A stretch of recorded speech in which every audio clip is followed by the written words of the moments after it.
Welcome back to Poland Daily History, where we're talking about President Putin's rather extraordinary attempt to blame Poland, of all countries, for the outbreak of the Second World War.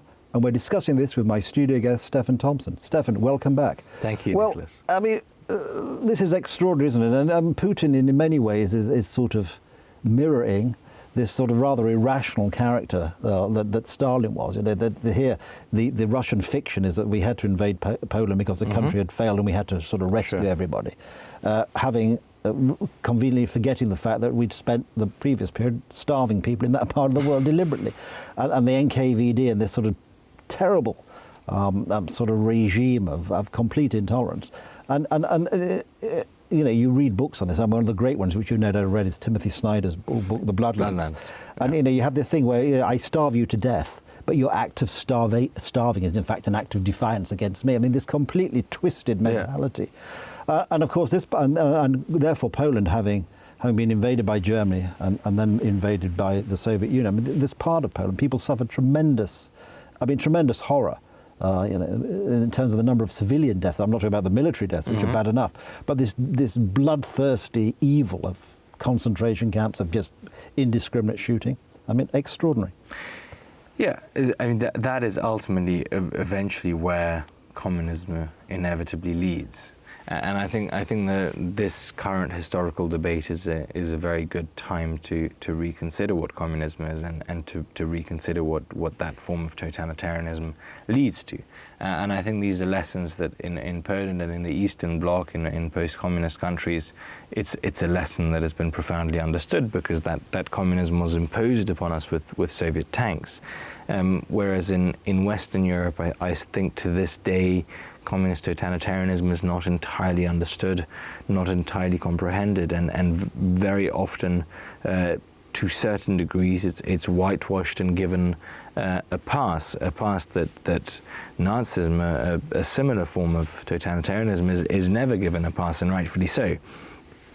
So I think for us in Poland, this diplomatic row, in fact, was a very positive thing, because it allowed us to explain to the world what the Ribbentrop-Molotov Pact, to remind people what had happened, to remind people of the alliance between Nazi Germany and the Soviet Union, and now I think it's given us a platform to talk about what communism is and what communism leads to. And I think you've put your finger on it. I mean, it does. Mass starvation, I think, is really the main thing it inevitably leads to. The terror aside, I mean, the terror being a sort of bonus to the inevitable economic failure of that system, because it simply does not work. That's the very simple explanation. If you're deliberately exporting the grain which your people need to live on, then you blame them for starving. You know, you've starved to death. That's an act of defiance against me, notwithstanding the reason you're starving is because I took your food away. And this, I think, shows that the heart of communism, this complete irrationality, this impossibility for anybody who suffers it to be able to rationally deal with the system, because the system is wholly irrational. And you know, we saw this great cruelty. Really, I mean, when you read Snyder's book, it's just extraordinary. He estimates 14 million people, civilians, if they, women, children, just shot, killed, whatever. Extraordinary in this part of the world. Just in this part of the world. Exactly. There's that part, sort of just the other side of the Molotov-Ribbentrop line. Extraordinarily horrific. So for Putin now, as a sort of seemingly to reinvent himself as Stalin, to somehow claim that Poland is responsible for their horrors. But of course, everybody wants history to go their way, and from the Soviet, now the modern Russian point of view, the Second World War was the Great Patriotic War. In 1941, they say, we were invaded by Germany, we resisted the siege of Leningrad, we finally swept the Nazis back, we occupied Berlin, we liberated this part of Europe. And of course, it is a rather strange form of liberation when you actually, as you say in the video you made on this, which is well worth watching, by the way, that in actual fact, all that the liberation by the Red Army means is you swap one form of totalitarian horror for a new form of totalitarian horror. And I think one of the things that marks that very poignantly is the fact that certain Nazi concentration camps and work camps were then turned into NKVD internment camps.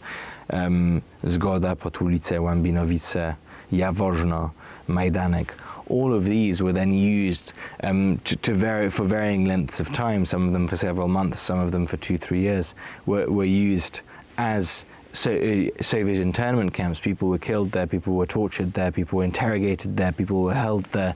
And I think that really, the fact that this horror of these concentration camps, work camps, labor camps, continued into the after the war, that I think really shows you what communism is, and the fact that this freedom that they had brought was really merely this swapping of one really sick and twisted system and ideology for another. And this would go on in Poland for 45 years. But I think also there was a particularly cruelty as it affected Poland, in that as the Red Army was moving through Poland, moving west towards Berlin, of course there were units of the Polish Home Army helping to fight against the Germans. That's right. So on day one they'd be welcomed by the Soviets as fight against the Germans, and on day two, once that, they would be taken out and shot or forced to join the Russian army for having somehow been disloyal.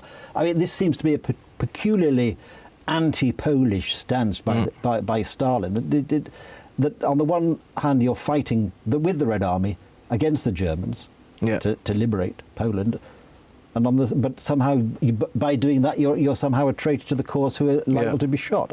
Extraordinary. And this is exemplified by the trial of the 16, the trial of the 16 underground leaders who had fought Nazi Germany for years, who were then invited to a meeting, guaranteed their safety by the Soviets, and then deported. They were all deported into the Soviet Union. They were taken to Moscow and tried in a show trial, and many of them were executed in Moscow. I mean, that really shows you, I think, everything you need to know about the Soviet Union and the Soviet realities.